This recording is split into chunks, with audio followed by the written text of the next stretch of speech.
8월의 수요 부흥예배 주제가 한여름밤의 꿈인데요. 설교를 부탁받았을 때 어떤 주제로 설교를 할까 생각을 하다가 한여름밤의 꿈 하면 뭐니 해도 생각나는 게 여행이라서 제가 밤하늘의 별들 속으로 들어가는 신비한 기이한 빛으로의 여행이라는 제목을 잡았는데, 이것은 천문학적인 그런 것이 아니고 성부, 성자, 성령의 삼위일체 하나님이 내시는 그 빛으로의 여행을 주제 삼는 그런 영적 여행입니다. 이 여행을 통해서 오늘 여러분께서 그 삼위일체의 신비를 조금 깨달았으면 좋겠고요. 오늘 말씀을 통해서 하나님의 그 깊은 품속으로 여러분 들어갈 수 있는 경험이 되었으면 좋겠습니다. 우리가 하나님을 믿고 하나님을 예배하며 그분의 말씀을 듣는데, 정작 그분의 존재는 신비에 쌓여 있어서 제대로 파악하기가 쉽지 않는데, 그 중에 제일 난해한 것이 뭐냐면 아마 삼위일체라고 생각이 됩니다. 삼위일체는 성부, 성자, 성령께서 세 분인데 하나라는 개념인데요. 여러분, 상식적으로 어떻게 셋이 하나냐라고 생각하실 수 있습니다. 이게 세 분이 서로 다른 분인데 한 이름으로 불리는 것이냐? 그건 아니겠죠? 그러면 원래 한 분인데 서로 다르게 불릴 뿐인가? 그것도 아니라는 것입니다. 그럼 뭐냐? 한마디로 말하면 성부, 성자, 성령께서 하나의 본질을 갖고 계신다라는 그런 뜻입니다. 얼른 이해가 가진 않지만 오늘 설교 말씀을 통해서 여러분이 삼위일체에 대해서 더 깊이 알아가기를 축복합니다. 삼위일체라는 말은요, 성경에 나오지 않습니다. 그러나 성경을 읽어보면 하나님을 생각할 때 성부, 성자, 성령이 한 분이라는 사실을 인정하지 않고는 이해할 수가 없게 되기 때문에 신학자들이 삼위일체라는 말을 사용하게 되었습니다. 삼위일체란 무엇인가? 하나님의 존재 양식인 방법을 삼위일체라고 말을 하는데요, 성부, 성자, 성령을 학술적인 용어로 위격이라고 말을 합니다. 이 위격은 쉬운 말로 인격이라고 생각을 하시면 되겠습니다. 그런데 하나님은 인간이 아니시기 때문에 단순히 인격이라고 표현하기는 좀 무리가 있죠. 그래서 위격이라는 말을 쓰는데, 위격은 인격과 달리 다른 인격체와 교제하는 인격체다라는 그런 뜻을 갖고 있습니다. 다시 말해서 다른 인격체와 교제하지 않고는 살 수 없는 차원의 의미를 내포하고 있는 것입니다. 여러분, 개인이라는 말과 인격이라는 말이 이렇게 자주 혼용되어 사용이 되는데요, 내용은 거의 같죠. 개인이나 인격이나. 그러나 분명한 뜻에는 차이가 있습니다. 개인이라는 말은 다른 사람들에게 의존하지 않고 혼자만의 삶을 강조할 때 우리는 그 사람을 개인이라고 말을 합니다. 그런데 인격체라는 말은 언제 씁니까? 타인 또는 상대가 자신의 존재 이유에 꼭 필요하다는 사실을 강조할 때 우리는 개인 대신에 인격체라는 그런 말을 사용을 합니다. 즉, 인간이 단순한 개인이 아니라 인격체인 이유는 다른 이들과의 교제 속에서 살도록 창조되었고, 다른 이들과의 관계로 자신의 인격이 완성된다라는 그런 자각이 있을 때 인격이라는 말을 쓴다는 겁니다. 여러분, 하나님의 존재 양식을 위격이라는 말로 풀이하는 것은 성부, 성자, 성령께서 각각 개인으로 계시지 않고 세 분의 역할은 서로 다르지만 결코 이 세 분은 개인으로서 존재하는 분이 아니라 서로에게 열려있고 서로와 관계하며 서로와 서로 깊이 교통하고 서로 내어주는 관계를 강조하기 위해서 우리 하나님은 위격으로 존재하신다라고 말을 하는 것입니다. 제 말이 많이 어려우실 텐데 그림으로 한번 설명을 해보았습니다. 그림 한번 보여주시죠. 저게 삼위일체의 그림의 모습입니다. 성부, 성자, 성령께서 그냥 계시는 것이 아니라 아주 역동적으로 이렇게 서로 교제하고 소통하는 그런 모습을 보게 됩니다.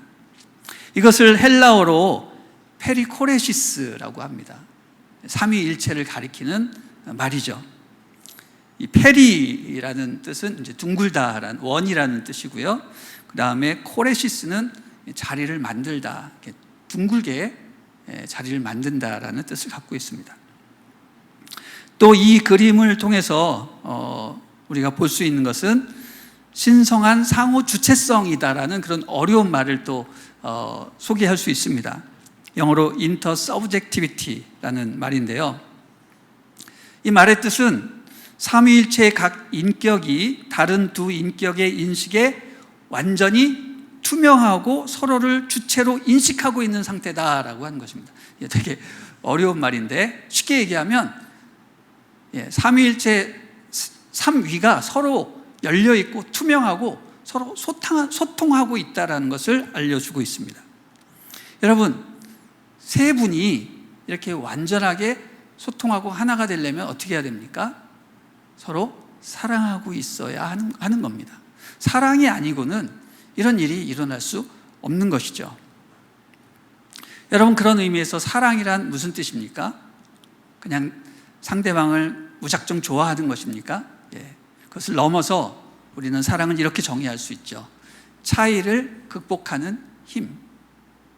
삼위일체의 하나됨은 이 세상의 어떤 힘도 교류를 끊거나 방해할 수 없는 가장 강력한 힘이면서 삼위의 하나님의 차이를 완전히 극복하는 힘이라고 말할 수 있습니다. 자, 이제 삼위 하나님의 그 위격을 하나씩 살펴보도록 하겠습니다. 우선 삼위일체의 위격에는요, 서열이 있어요. 사랑으로 서로 하나 되고 원이 빙글빙글 돌면서 서열이 없는 것 같지만 그럼에도 불구하고 삼위에는 서열이 있다는 것이죠. 제1위가 누구냐? 성부 하나님이십니다. 성부 하나님은 모든 만물의 근원이시고 세상을 구원하기로 작정하신 분입니다. 인류 구원의 총책임자가 누구시냐? 성부 하나님이십니다. 두 번째 위격은 누구시냐면 성자 예수님이십니다. 성부 안에 존재하시고 성부 하나님으로부터 나오셨으며 신성과 인성을 동시에 가지신 구원을 실천하신 그분이 성자 예수님 2위이십니다. 그리고 마지막 세 번째 위격이 보혜사 성령님입니다. 이 보혜사라는 말의 뜻은 도와주는 사람이라는 뜻이죠. 헬퍼의 역할을 하는 겁니다. 성부 하나님으로부터 나셨으며 성자 예수님을 통해서 우리 마음속에 임하셔서 우리의 구원을 적용하시고 도와주시는 분입니다. 이처럼 성부, 성자, 성령께서 각각의 위상으로 존재하고 계십니다. 그런데 이 세 분은 그냥 각각 따로 존재하는 것이 아니라 모두 하나님의 본질, Divine Nature, 하나님의 본질을 갖고 계십니다. 다시 말해 세 분이 다 하나님이십니다. 이분들은 서로에게 완전히 열려 있고 하나 되고 소통하십니다. 이 세 분이 완전히 하나 되심 가운데 거룩한 능력이 막 발산이 되는데 이것을 우리는 거룩한 힘이라고 말하고요. 우리 모든 성도들에게 잘 알려진 이름으로는 생명이라는 것입니다. 생명. 따라하겠습니다. 생명. 생명은 거룩한 하나님의 에너지입니다. 이 거룩한 하나님의 에너지가 인간에게 부여된 것입니다. 생명은 하나님의 거룩한 에너지인데 우리가 그 생명하면 움직이고 숨쉬고 자손 번식하는 그런 어떤 생화학적인 그런 용어로 정의를 할 수 있지만 사실상 그런 정의는 굉장히 유치한 거고요. 진짜 생명의 정의는 뭐냐면 하나님이라는 겁니다. 하나님의 신적인 에너지. 그 생명이 하나님으로부터 나왔기 때문에 생명은 하나님이시고 동시에 하나님의 본질이라고 말할 수 있는 겁니다. 생명의 본질이신 하나님 자체는 너무너무 완전하기 때문에 우리는 이해할 수 없고, 또 우리에게 그 생명이 직접적으로 전달될 수는 없는 것이지만, 이 거룩한 에너지, 즉 하나님의 생명은 우리 인간과 연합할 수는 있는 것입니다. 하나님은 당신이 가지신 생명을 우리 인간에게 주고 싶으셨습니다. 그래서 태초에 인간을 만드셨을 때 흙으로 사람을 빚으시고 그 코에 뭐를 불어넣으셨어요? 생기, 다시 말해 생명을 불어넣어 주시니까 우리가 생명을 가진 존재가 된 것입니다. 그리고 우리가 앞으로 갖게 될 생명, 그냥 생명이 아닌 영원한 생명은 바로 하나님이신 예수님을 믿는 자가 하나님과 연합하여 갖게 될 영원 불멸한 생명이라는 것입니다.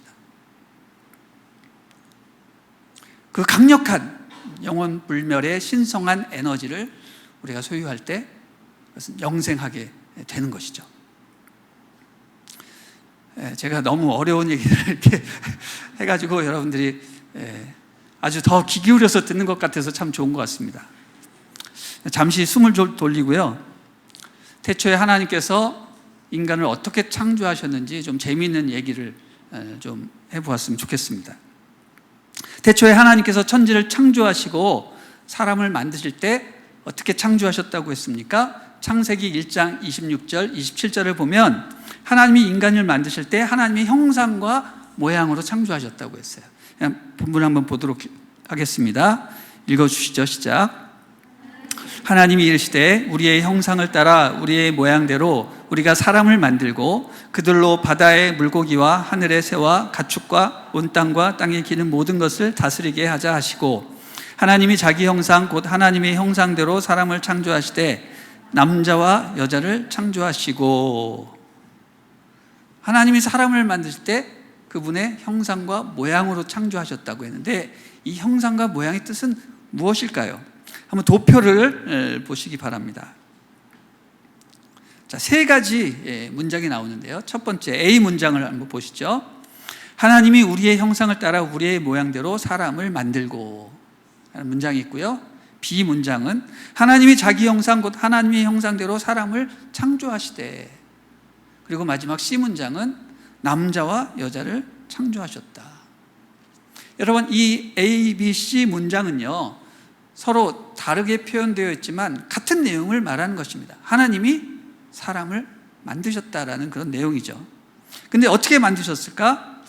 우리 하나님은 복수로 존재하시기 때문에 당연히 인간을 만들 때도 복수로 만드셨다라는 것을 내포하고 있는 것입니다. 하나님은 자신을 가리켜 뭐라고 부르셨어요?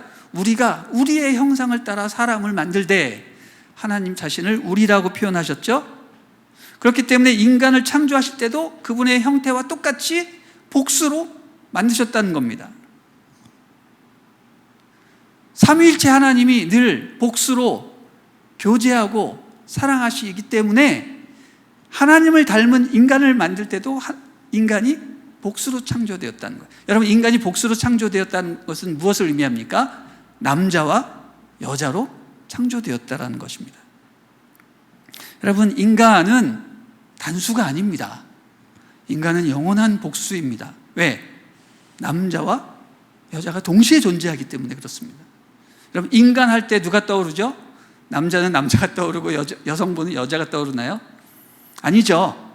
인간하면 남자, 여자가 항상 떠오르는 것입니다. 우리가 하나님 할 때 누가 떠오르요? 성부 하나님만 떠오르나요? 그렇지 않습니다. 성부 하나님, 성자 예수님, 보혜사 성령님이 떠오르는 것처럼 우리도 인간할 때 남자와 여자가 떠오르는 것이죠. 이게 바로 창조, 섭리라는 것입니다.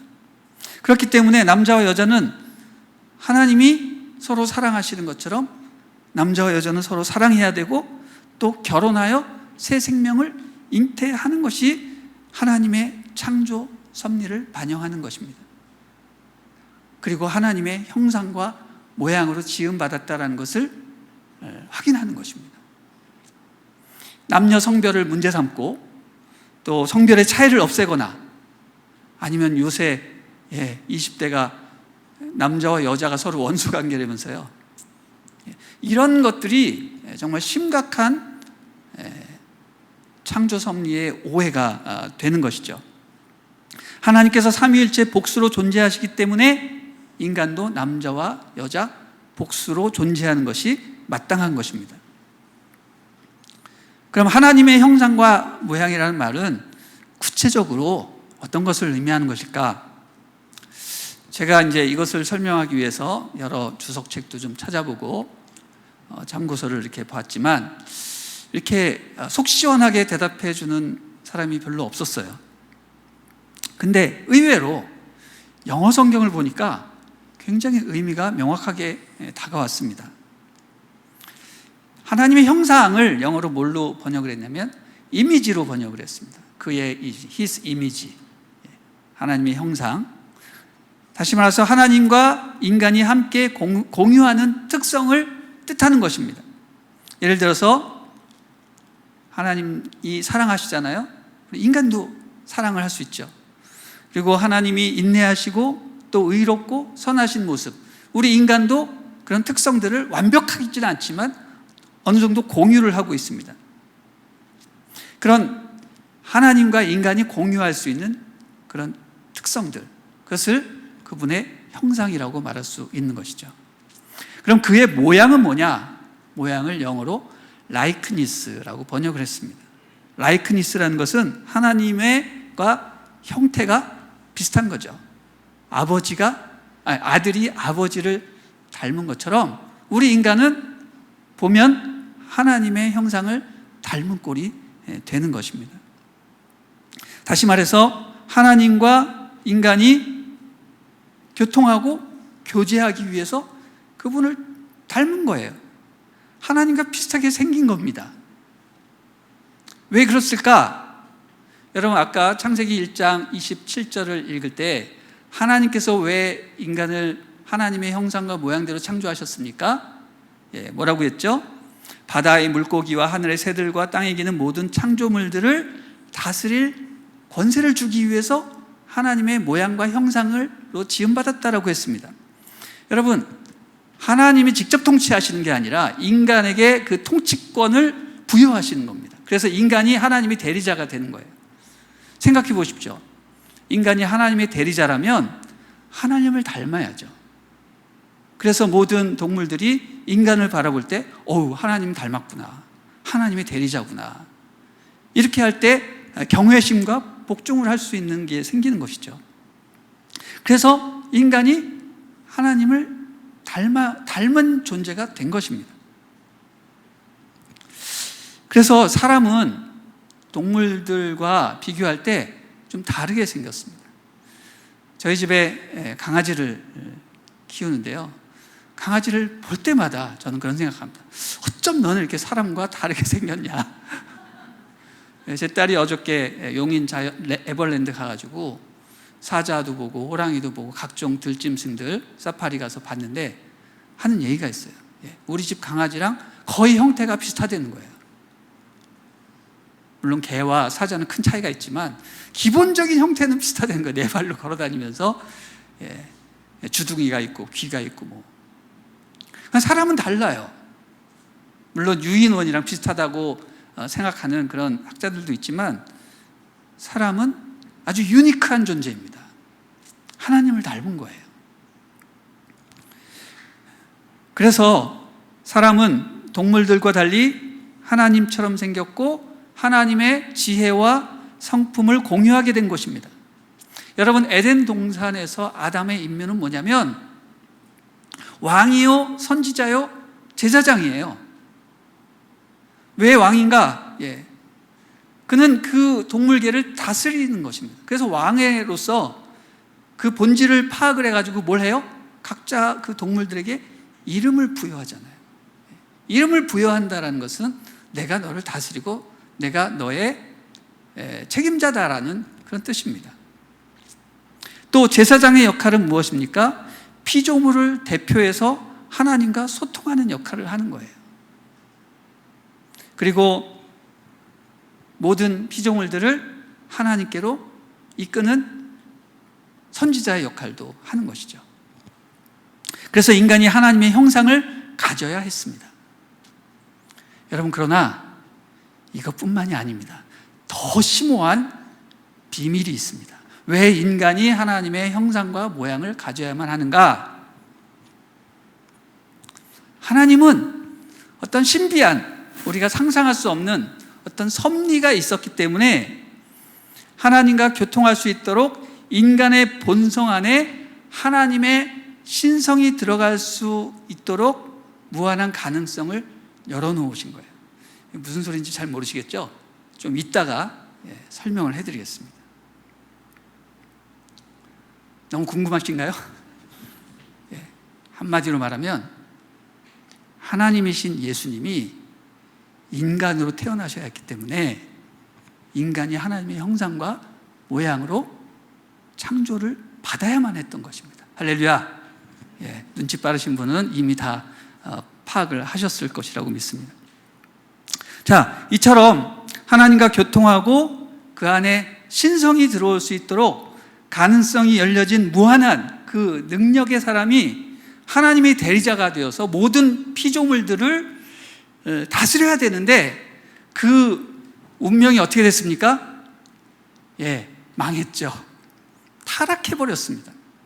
사탄에게 꼬임을 받아서 타락을 해서 기능을 상실하게 된 것입니다.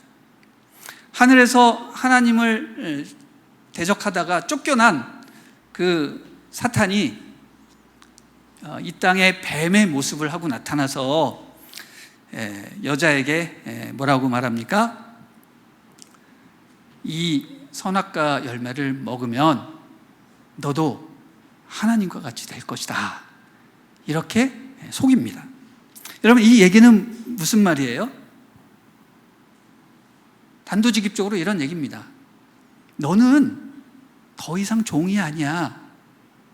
너는 하나님이 될 수 있어. 너가 주인이 될 수 있단 말이야. 이렇게 인간을 꼬시게 된 것이죠. 그래서 하와는 그 말에 솔깃해서 그 열매를 따먹게 되었고 최초로 하나님의 명령에 불순종한 사람이 된 것입니다. 여러분, 이 불순종의 내용은 무엇입니까? 단순히 그냥 먹지 말라고 한 그 열매를 먹은 것 이상으로 어떤 의미를 갖고 있냐면 이제는 내가 주인이다라고 선포하는 것과도 똑같은 것입니다. 여러분, 이게 바로 타락이고 이게 바로 죄악이라는 거예요. 인간이 종이 아니라 주인 행세를 하는 것, 대리자가 아니라 하나님 행세를 하는 것, 이것을 우리는 뭐라고 말합니까? 교만이라고 말합니다. 교만은 모든 죄악의 근본이에요. 하나님을 주인으로 인정하지 않고 나 자신이 주인이라고 생각하는 것. 여러분, 요즘 유행하고 떠돌아다니는 말의 대부분이 뭡니까? 너가 인생의 주인이다. 너의 정체성을 확인해라. 너 마음대로 해라. 눈치 보지 말아라. 세상은 너의 것이다. 이런 얘기들입니다. 물론 이런 얘기가 주체적으로 살지 못하는 그런 젊은이들에게 정말 용기를 부여할 수 있는 그런 격려하는 언어라고 생각될 수 있는 것이죠. 충분히 인정합니다. 그러나 그 말에 속 깊은 영적인 의미는 무엇입니까? 하나님은 없어. 너가 주인이야. 너 인생은 너가 개척을 해야 되는 거야. 너 혼자 살아. 주인인답게 살아. 이렇게 얘기하는 것입니다. 여러분, 우리 크리스찬의 정체성은 무엇입니까? 크리스찬이라는 말의 뜻은 하나님을 예배하는 자라는 뜻인데 우리가 예배하는 그 예배의 핵심은 무엇입니까? 하나님을 주인으로 모시는 것이죠. 그러나 뱀이 심겨준 사고는 뭐예요? 나 중심의 사고방식입니다. 사탄의 생각이 뭐냐면 하나님이 주인이 아니라 너가 주인이다 라고 하는 것입니다. 여러분, 그래서 우리는 그런 모든 사탄의 생각을 배격하고, 아닙니다, 나의 주인은 내가 아니라 하나님이시다라고 선포하고 고백하는 것입니다. 이게 바로 예배입니다. 예배의 본질은 나를 부인하고 주님을 주인으로 모시는 것입니다. 이 세상의 기준은 내가 아니라 하나님의 주권이 선포가 되어야 하는 것입니다. 제가 신학교 다닐 때 예배학 시간에 배운 그 글귀를 아직도 선명하게 기억을 합니다. 그때 사전적인 의미로 예배를 이렇게 정의했습니다. 예배는 최상의 존재에게 최고의 것을 드리는 행위이다. 너무너무 멋진 말이었어요. 예배를 아주 훌륭하게 정의한다고 생각을 했습니다. 그러나 제가 계속해서 목회를 하고 예배를 드리면서 여기 이 훌륭한 문장에 중요한 사실이 하나 빠져 있다는 사실을 깨닫게 되었습니다. 그것은 뭐냐면 그 예배의 정의에 자기 부인이 빠져버린 거예요. 자기 부인. 자기 부인에 대한 명확한 명시적인 그런 억구가 없었어요. 여러분, 예배를 드릴 때 내가 주인이라는 의식을 갖고도 최상의 존재에게 최고의 것을 드릴 수 있는 것입니다. 나를 부인하지 않고도 하나님을 높여드리고 그분이 위대하신 분이라고 찬양하고 경배할 수 있는 것입니다. 그러나 그런 마음가짐에는 뭐가 없어요? 무릎 꿇음이 없어요. 자기 부인이 없는 겁니다. 그렇게 되면 그 예배는 참된 예배라고 말할 수 없는 것이죠. 그렇기 때문에 오늘날 많은 성도들이 예배에서 실패하는 것이라고 저는 봅니다. 예배 드릴 때는 감격이 있고 기쁨이 있지만 삶이 안 변해요. 예배할 때는 막 전심으로 예배하지만 예배가 끝나고 집에 가면 또다시 세속적으로 변해버리는 것입니다. 여러분, 진정한 예배에는요, 뭐가 있어야 되냐면 참회가 있고 자기 부인이 있어야 되는 겁니다. 자기 부인이 없는 예배는 자기 도취에 빠져서 영적 교만으로 돌변할 수 있습니다. 여러분, 천상에서 예배 책임자가 누구였어요? 루시퍼라는 천사였어요. 그러나 그 예배 인도자가 자기 도취에 빠져서 결국 하나님보다 더 앞서가려고 하다가 그가 벌을 받고 이 땅으로 쫓겨난 것입니다. 사탄이 왜 악마가 되었는가? 바로 이 영적 교만, 자기 도취에 빠져버린 것입니다. 아무리 예배를 잘 드리는 사람도 자기 부인을 하지 않으면 이런 영적 교만에 빠질 수 있는 겁니다. 영적 교만은 고칠 수 없는 병입니다. 여러분, 우리가 진정으로 예배할 때 우리 안에 누가 주인으로 등장합니까? 예수님이 등장하십니다. 예수님은 참으로 인간으로 오신 하나님이시죠. 아까 제가 하나님께서 인간을 창조하실 때 그 인간의 본성에 신성이 들어갈 수 있는 자리를 마련해 놓으셨다고 했는데요. 바로 이 때문입니다. 하나님께서 태초에 천지를 만드시고 인간을 창조하실 때 하나님은 전지전능하신 분이기 때문에 그 인간을 창조하실 때부터 이 인간의 죄를 짓고 반역을 해서 나중에 이 문제를 해결하기 위해서 자기 아들 독생자 예수님이 인간으로 가야 할 수밖에 없음을 아시고 인간을 만드실 때 인간의 본성에 신성이 들어갈 수 있는 자리를 마련하신 것입니다. 그래서 인간이 하나님의 형상과 모양을 갖게 된 것입니다. 그로 인해 하나님이 인간으로 오실 수 있었습니다. 만약 그런 것이 없었다면 예수님이 인간으로 오실 수가 없었을 것입니다. 왜냐하면 신성은 인성과 연합할 수가 없는 것입니다. 그러나 인간은 하나님의 형상과 모양을 갖고 있었기 때문에 하나님과 연합할 수 있었던 것입니다. 예수님은 누구신가? 인간의 본성에 임하신 하나님의 신성이다. 그래서 우리 예수님은 완전한 인간이시지만 죄는 없으신 하나님이십니다. 할렐루야. 네. 자, 삼위일체 하나님 중에 특별한 위격을 가지신 분이 계시는데 그분이 바로 예수님이세요. 방금 전에 말씀드린 것처럼 예수님은 어떤 분이신가? 신성을 가지셨으면서 동시에 인성을 가지신 아주 독특한 그런 위격이십니다.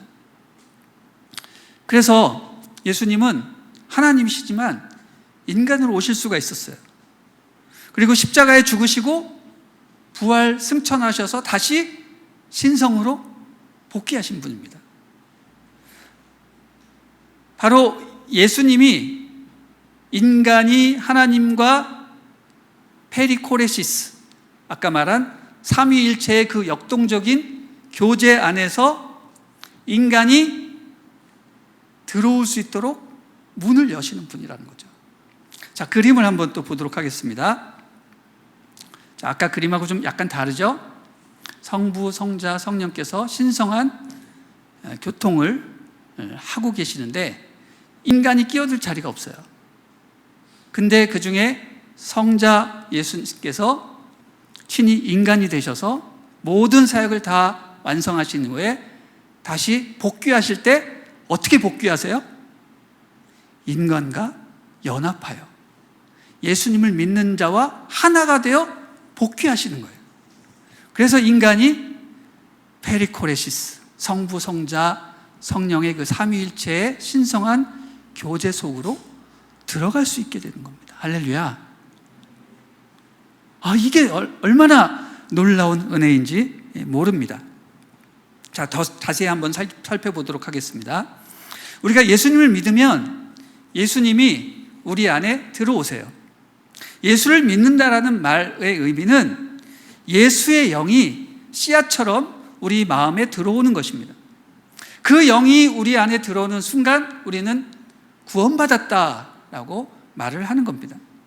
여러분, 그러나 구원은 그것은 구원의 시작이지 구원의 완성은 아닙니다. 마치 작은 씨앗이 자라나서 싹이 나고 성체가 되어 열매를 맺는 것처럼 우리 안에 계신 예수의 그 씨앗이 자라서 온전해져야 되는 거예요. 저와 여러분의 마음속에 예수의 씨앗이 계속 자라나고 성장하고 열매 맺고 있는 것입니다. 그런 과정에 있는 것입니다. 이것은 뭐와 비슷한 거냐면요, 남자와 여자가 결혼을 하면 아기를 낳잖아요. 제일 처음에 엄마 뱃속에 아기 씨가 생기는 겁니다. 그 작은 그 아기 세포가 처음에는 하나의 세포로, 두 개가 만나서 하나의 세포로 시작을 하지만 시간이 점점 자라면 어떻게 돼요? 그 세포가 분열을 해가지고 9개월 동안 아기가 성장하게 됩니다. 그리고 완전히 성체가 되면 엄마 뱃속에서 나오게 되는 것이죠. 이것처럼 우리 안에 들어온 예수의 영은 처음에는 씨앗으로 시작을 했지만 점점 자라나서 성체가 되어서 완전해지는 것입니다. 우리가 예수 믿었다고 온전한 믿음이 되지 못하고 여러 가지 시험과 훈련 그리고 은혜와 체험 등을 통해서 성숙하게 자라나는 것처럼 여러분의 마음속에 예수 그리스도가 자라나야 하는 것입니다. 여러분, 우리 안에 예수님이 자라나고 있는 것을 사도 바울은 뭐라고 표현했냐면 우리 안에 속사람이 있다, 이렇게 표현하고 있습니다. 옛날에 어떤 드라마에서 이것을 표현해가지고 대박을 친 적이 있었죠. 내 안에 너 있다, 뭐 그런 거 있었죠. 굉장히 성경적이라고 저는 생각을 합니다. 바로 여러분 안에 예수님이 계시는 겁니다. 이것을 우리는 속사람이라고 합니다. 따라하겠습니다. 우리 안에 속사람은 바로 예수님이시다. 아멘. 사도 바울은 계속해서 우리 안에 우리에게 겉사람과 속사람이 있다라고 말을 하고 있습니다. 에베소서 3장 16절에 보면 속사람을 강건하게 해주십시오, 이런 얘기를 합니다. 도대체 속사람이 뭐길래 강건하게 해달라고 하는 것일까? 또 고린도후서 4장 16절에 이런 말씀이 있습니다. 겉사람은 후패하나 속사람은 날로 날로 강건해진다. 여기서 말하는 겉사람은 무엇이죠? 우리 육체를 말하는 것이죠. 일반적으로 우리 눈에 보이고 우리가 경험하는 인간을 말하는 겁니다. 그것은 시간이 지날수록 어떻게 됩니까? 늙고 후패해지는 것이죠. 병들고 결국 죽는 거예요. 겉사람은 후패하나 그러나 우리 안에 있는 예수님은 어떻게 됩니까? 점점점 온전해지고 강건해지는 것입니다.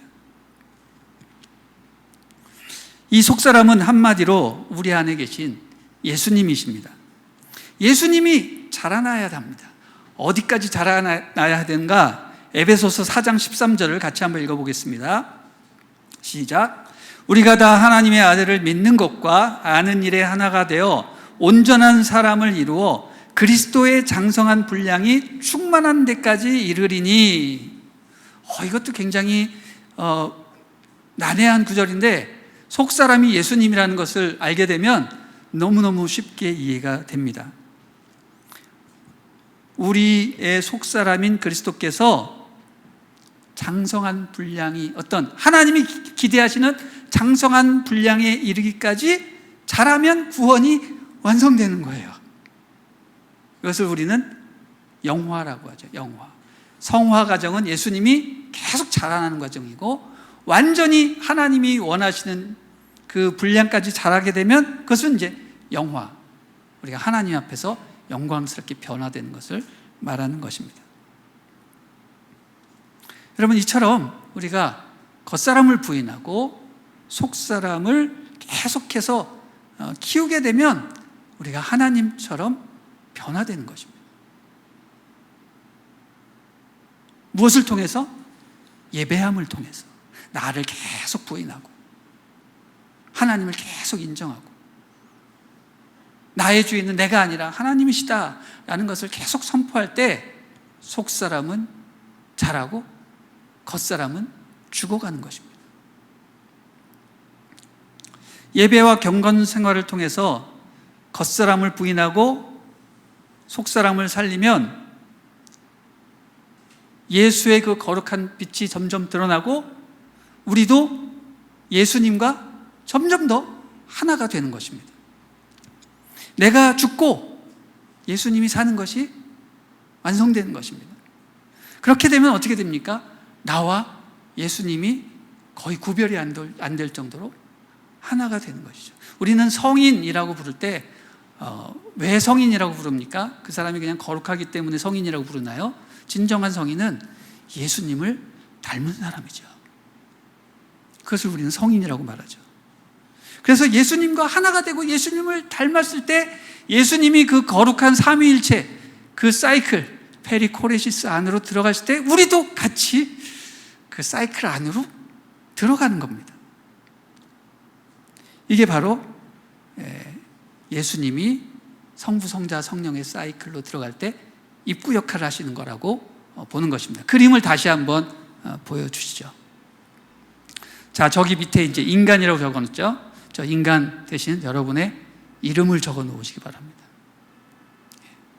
여러분이 예수님과 하나가 되면 성삼위일체 하나님께서만 교제할 수 있는 그 거룩하고 황홀한 사랑의 사이클로 같이 역동적으로 여러분도 하나님과 교제를 하게 되는 것입니다. 아까도 말씀드렸듯이 우리 하나님은 성부, 성자, 성령으로 존재하시고 이 세 분이 정말 빛보다 빠른 속도로 서로 왕래하시고 마음을 통하시고 사랑을 나누시는데 그 역동이 너무너무 빠르고 완전해서 이게 겉에서 보면은 세 분이 아니라 하나로 보이게 되는 것입니다. 페리코레시스라는 말을 헬라어로 풀이하자면 이 페리코리오라는 그런 동사가 있어요. 페리코리오라는 동사는 댄스 어라운드, 둥글게 둥글게 춤춘다라는 뜻이 있습니다. 다시 말해서 삼위 하나님께서는 어떻게 존재하시는가? 손에 손잡고 춤추시면서 존재하시는 거예요. 역동적으로 우리는 하나다, 강강수월래같이 정말 빛의 속도보다 더 빠르게 이렇게 춤추시면서 존재하는 것을 보게 됩니다. 그래서 신학자들은 이것을 어떻게 설명하냐면, 각각의 위격은 우리 몸의 피가 각 기관을 침투하여 빠르게 들어가듯이 성부, 성자, 성령께서는 상호 침투를 통한 내주와 순환을 계속하신다, 이렇게 표현을 하고 있습니다. 여러분, 자동차 바퀴를 한번 생각해 보시기 바랍니다. 자동차 바퀴가 이제 자동차가 서 있을 때는 자동차 바퀴에 이제 휠이 있잖아요. 여러 개가 휠이 있지 않습니까? 근데 그 차가 고속도로에서 쌩쌩 달리면 그 수많은 휠은 전혀 보이지 않고 그냥 하나로밖에 보이지 않아요. 왜? 빠르게 달리니까 그게 섞여가지고 하나로 보이는 거예요.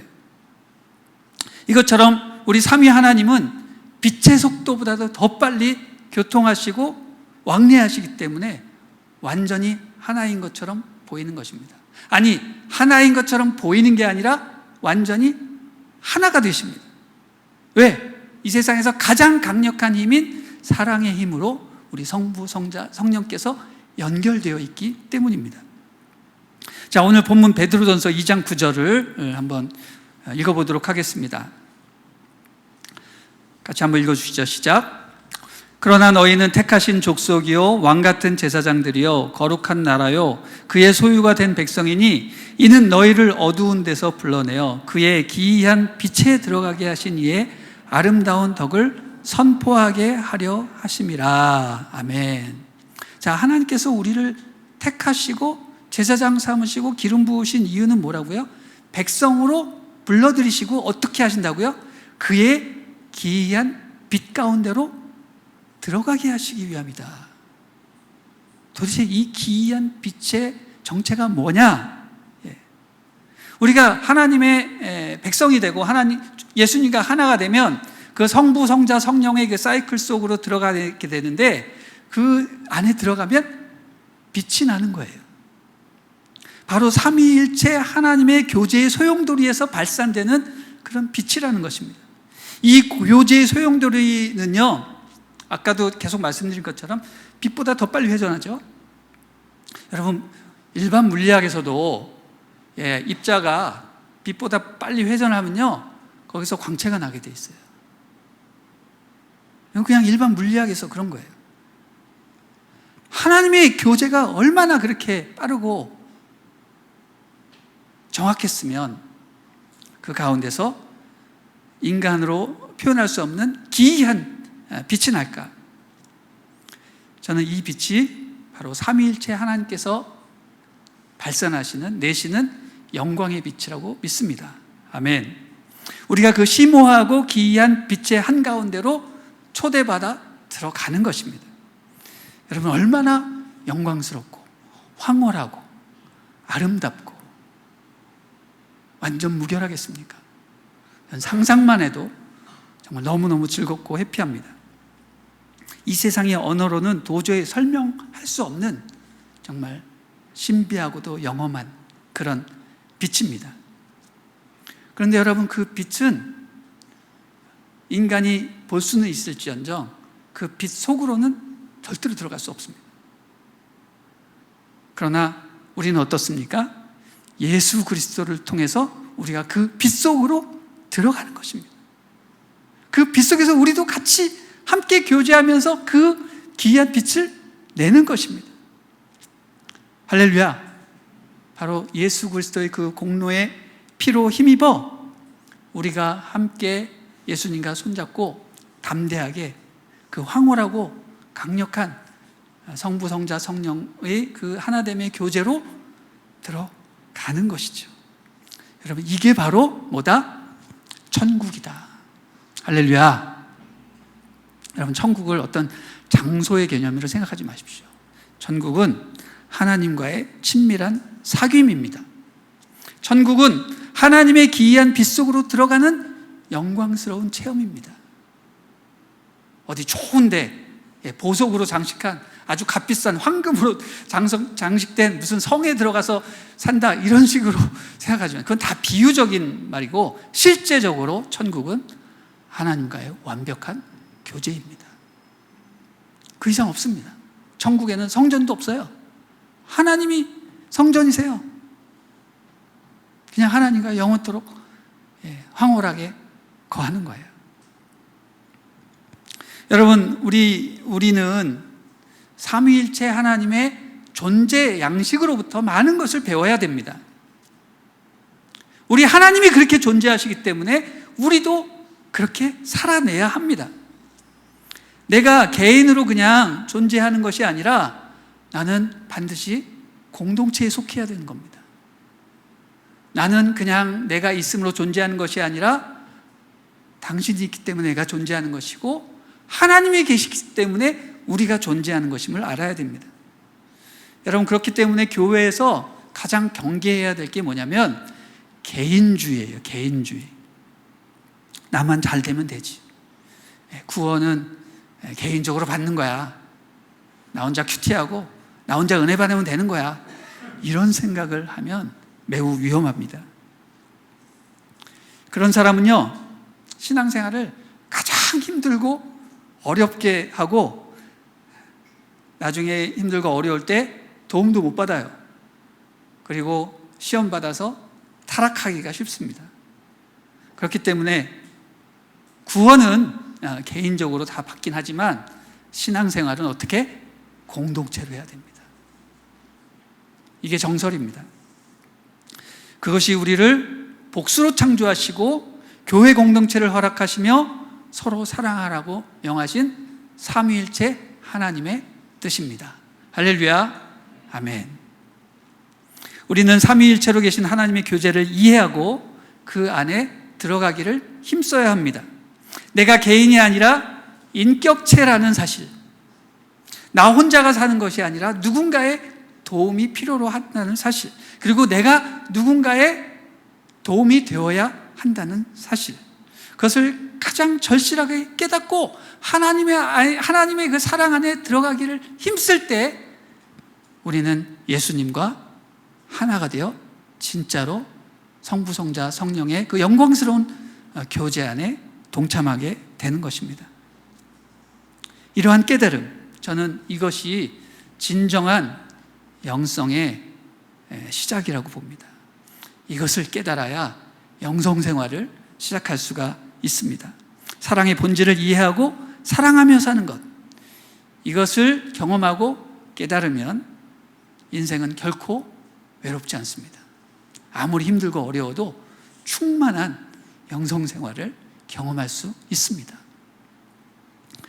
여러분, 사막이나 그 봉쇄 수도원, 아무도 같이 하지 않는 그냥 독방에서 지내는 그런 수도사들, 이런 분들을 보면 야, 어떻게 저런 삶을 살 수 있을까? 얼마나 외롭고 쓸쓸하고 힘들까? 뭐 그런 생각을 하지만 정작 그분들과 이렇게 대화를 해보면 그렇게 외롭고 쓸쓸하지 않다고 합니다. 물론 인간인지라 가끔씩 외롭기도 하고 집생각도 나고 또 사탄이 막 성적으로 육적으로 공격하기도 하지만 일단 그분이 마음을 잡고 고독 가운데 예배자의 삶을 시작을 하면 전혀 외롭지 않고 오히려 충만한 삶이 계속된다고 합니다. 그런 사람은 어디로 들어가는 거예요? 신성한 교제의 그 사이클로 들어가는 거예요. 여기서 신성한 교제의 사이클이 뭐예요? 페리코레시스, 성삼위 하나님의 그 역동적인 사랑의 교제 사이클로 예수님을 통해서 들어가는 것입니다. 그 충만한 사랑의 교제 사이클로 들어가면 하나님이 그 역동적인 사랑에 휩싸일 뿐만 아니라 그 방은 성부, 성자, 성령의 정보 공유 방이에요. 우리 전체 카톡방 같이 성부, 성자, 성령께서 모든 천사들의 정보를 다 공유해서 기도하시는 방이기 때문에 거기 들어가면 다 알아요.